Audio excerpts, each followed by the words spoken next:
مدینے جا رہا ہوں میں درود مصطفیٰ سے جو کرے کلمہ پڑھ لیں اللہم صلی سیدنا سیدنا سیدنا مولانا مولانا محمد صلاۃ و سلام علیکم یا رسول اللہ صلاۃ و سلام علیکم.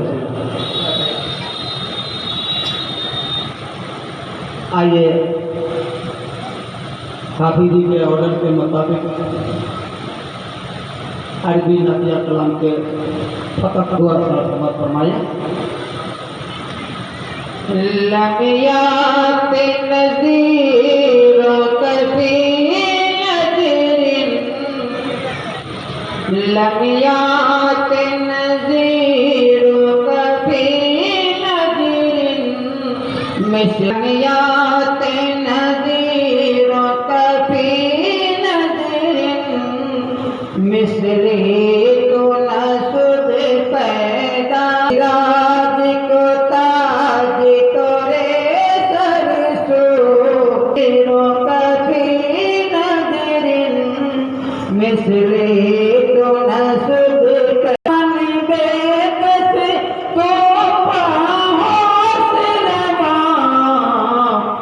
مزدار میں ہوں بگری ہے ہوا مزدار میں ہوں بگری ہے ہوا موری نیا پار لگا جانا مزدار میں ہوں بگری ہے ہوا موری نیا پار لگا جانا. لم یات نذیر کفی نذیر مثلی تو نسد پیدا جانا.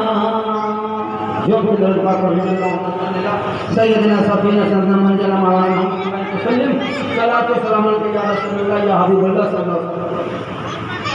السلام علیکم ورحمۃ اللہ وبرکاتہ. الحمد لله نحمده ونستعينه ونستغفره ونؤمن به ونتوكل عليه ونعوذ بالله من شرور انفسنا ومن سيئات اعمالنا من يهده الله فلا مضل له ومن يضلل فلا هادي له ونعوذ ورسوله اما بعد وأعوذ بالله من الشيطان الرجيم بسم الله الرحمن الرحيم وعاشرهن بالمعروف. أعوذ بالله صدق الله العظيم وصدق رسوله النبي الأمين المتين المبين الكريم. عزیزان ملت اسلامیہ، بہت مشہور و معروف آیت کریمہ تلاوت کرنے کا نشر حاصل کیا ہے. آئیے اس پہ روشنی ڈالنے سے قبل عادت قدیمہ کے مطابق گنبد خضرا میں آرام فرمانے والے نائب پروردگار دونوں عالم کے مختار جناب محمد رسول اللہ صلی اللہ تعالیٰ علیہ وسلم کے بارگاہ میں محبت کے ساتھ درود شریف پڑھیں. اللہم صلی علی سیدنا شفیعنا مولانا مولانا محمد بارک وسلم صلو علیہ السلام و سلام علیہ یا رسول اللہ صلاۃ و سلام علیہ یا حبیب اللہ صلی اللہ تعالیٰ علیہ وسلم. لحد میں روشنی کے واسطے سامان لایا ہوں. بولیے سبحان اللہ. لحد میں روشنی کے واسطے سامان لایا ہوں. اندھیری گھر سنا تھا سب میں یہ ایمان لایا ہوں. اور میرے ماتھے میں سجدے کی نشانی دیکھ لے رضوان. میرے ماتھے میں سجدے کی نشانی دیکھ لے رضوان. میں اپنی جنتی ہونے کا پہچان لایا ہوں. میں اپنی جنتی ہونے کا پہچان لایا ہوں. اور کسی دعا کے مطابق میں چاہتا ہوں کہ کچھ آپ کو پڑھ کر سنا دوں تاکہ آپ کو اچھا لگے. خوشی فرش پر ہوگی چرچا عرش پر ہوگا. سبحان اللہ سبحان اللہ. کل کے تاریخ میں جو نکاح خوانی ہوگی ستاروں میں چمک ہوگی. ستاروں میں چمک ہوگی. چاند بھی چمکتا ہوگا. ایک سنت ادا ہوگی. ایک سنت ادا ہوگی، ایک فرض ادا ہوگا. اے اللہ کتنی خوشی ہوگی جس وقت نکاح ہوگا. سبحان اللہ. اے اللہ کتنی خوشی ہوگی جس وقت نکاح ہوگا. عزیزان ملت اسلامیہ، اللہ پاک نے قرآن پاک میں ارشاد فرمایا وَعَاشِرْهُنَّ بِالْمَعْرُوفِ. اللہ کریم ارشاد فرماتا ہے لوگوں اپنے بیویوں کے ساتھ اچھا برتاؤ کرو. سبحان اللہ. سبحان اللہ. اللہ نے فرمایا اپنی بیویوں کے ساتھ اچھا برتاؤ کرو. مفسرین نے تفسیر میں لکھا کہ ماں باپ کو چاہیے، والدین کو چاہیے اپنی بیٹی کو شوہر کے حقوق بیان کر کے سمجھا سبحان اللہ. عزیزان ملت اسلام میں یاد رکھیں آپ، اگر ماں باپ نے اس کام کو انجام دے دیا، ماں باپ نے اپنے بیٹی کو شوہر کے حقوق بتا دیا، تو یاد رکھنا مسلمانوں کبھی طلاق کی نوبت نہیں آئے گی، کبھی آپس میں نہ اتفاقی نہیں ہوگی، کبھی لڑائی جھگڑا نہیں ہوگا. لیکن ہونا یہ چاہیے کہ مصطفیٰ جان رحمت صلی اللہ علیہ وسلم نے ارشاد فرمایا لوگوں اپنی بیٹی کو شوہر کے حقوق کو بتا دیا کرو. سبحان اللہ. اگر ماں باپ نہیں بتا پائیں تو لڑکی کو چاہیے اپنے سمجھ بوجھ سے اپنے شوہر کے حق کو ادا کرے. سبحان اللہ. اور جیسے ہی شوہر کے حق کو ادا کیا جائے گا تو یاد رکھنا مسلمانوں، جس گھر میں شوہر کا حق بیوی ادا کیا اور بیوی کا حق شوہر ادا کیا، یاد رکھنا وہ گھر دوزخ نہیں بلکہ جنت معلوم دیتا ہے. سبحان اللہ. سبحان اللہ. لیکن جو گھر میں نہ اتفاقی لڑائیاں جھگڑا ہوتی ہیں یہ گھر جنت نہیں جاتی. لیکن میں عرض کر رہا تھا عزیزان ملت اسلامیہ، اللہ تعالیٰ نے سب سے پہلے حضرت آدم علیہ السلام کو پیدا کیا، بنایا بغیر ماں باپ کے. بڑی مدت بڑے عرصے تک حضرت آدم علیہ السلام جنت میں تنہا رہے، اکیلے رہے، کوئی نہیں آپ کے ساتھ تھا. لیکن اللہ کی بارگاہ میں عریضہ پیش کیا گیا مولا جنت میں من نہیں لگتا، جنت میں دل نہیں لگتا، جنت میں اچھا اکیلا پر محسوس ہو رہا ہے.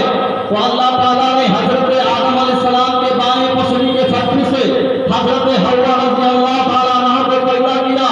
عزیزان ملت اسلامیہ، اس میں بڑی حکمت کی بات یہ ہے، اس میں بڑی تعجب کی بات یہ ہے، اس میں بڑی غور کرنے کی بات یہ ہے کہ اللہ تعالیٰ نے حضرت آدم علیہ السلام کے بائیں پسلی کے پھٹی سے ہی عورت کو کیوں پیدا کیا؟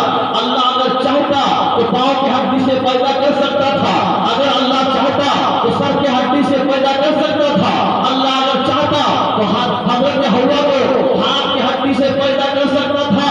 لیکن نہیں مسلمانوں، اللہ تعالیٰ نے ایسا نہیں کیا. کیوں؟ کیونکہ اللہ عالم الغیب والشہادہ ہے، اللہ ہر چیز کو جاننے والا ہے، اللہ تعالیٰ ہر چیز کو جانتا ہے. ایسے میرے بندے آئیں گے دنیا میں، ایسے بندے آئیں گے. اگر میں نے پاؤں کی ہڈی سے پیدا کیا، یہی لوگ اپنے بیوی کو پاؤں کے نیچے دبا کر رکھیں گے. اگر میں نے سر کی ہڈی سے عورت کو پیدا کیا تو لوگ ایسے دنیا میں آئیں گے اپنے بیوی کو سر پر بیٹھا کر گھمائیں گے. اگر ہم نے ہاتھ کی ہڈی سے پیدا کیا تو لوگ اپنے بیوی کو گود میں بیٹھا کر ٹہلائیں گے. نہیں مسلمانوں، یہی وجہ ہے کہ اللہ تعالیٰ نے، اللہ رب العزت نے پاؤں کی ہڈی سے پیدا نہیں کیا، ہاتھ کی ہڈی سے پیدا نہیں کیا، سر کی ہڈی سے پیدا نہیں کیا، بلکہ اللہ رب العزت نے بائیں پسلی کے پھٹی سے اس لیے پیدا کیا وہ دل کے قریب ہے تاکہ لوگ نکاح کرنے کے بعد اپنے بیوی سے بے پناہ الفت و محبت کرے، جس کو قرآن پاک نے کہا وَعَاشِرْهُنَّ بِالْمَعْرُوفِ. اللہ پاک ارشاد فرماتا ہے اپنے بیویوں کے ساتھ اچھا برتاؤ کیا کرو. سبحان اللہ. اچھا برتاؤ، اچھا سلوک پیدا کیا کرو.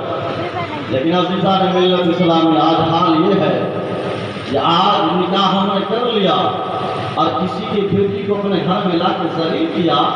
یاد رکھنا مسلمانوں، آپ کو گناہ ملے گا، گناہ ثواب نہیں ملے گا.